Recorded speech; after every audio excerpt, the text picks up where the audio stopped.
Ebi byona byabahwera izuba ansi y'umuranga gwa Presidenti ogwa Presidential Poverty Alleviation Department erikwebemberwa Joan Kakwenzere. Turachira kurabara mu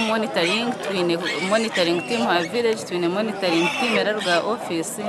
nitwe twengamo turashira tugaruke turabe mu bantu turebe bitubahire kigendererwa bacicirize basibariza na keje bafuteza katenea basiba mu betting basiba porte batigereza kuza kwiba inkomukeze zibari konka this time sakuba kwata benda kusima government ya Uganda ogwaye kozere hatitwa misho twazagata aharimu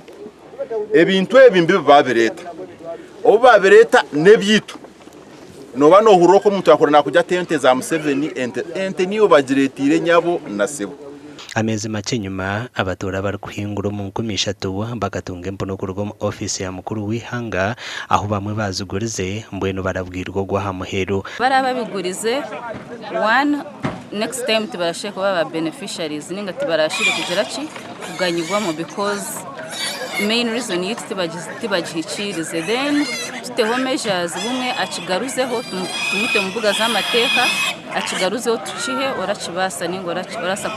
kugenderera mu bigendererwa byitu. President abiresere kubanyangaraza kusiba ntwiruka nimwe kwihaberesere ngo tutunguke tureke kujya tuta kubyibo nabakahangare President Museveni ahangare abatura basima abanyishengero babahabwo kubatera yiraka abo kuturondera project egi yitwamye ngo neza kutima obworo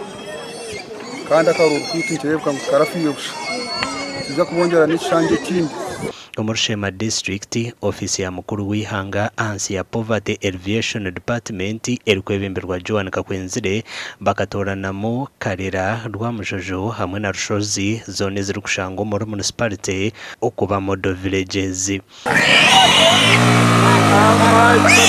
Amakuru agagasha kwa Michael atwachiri.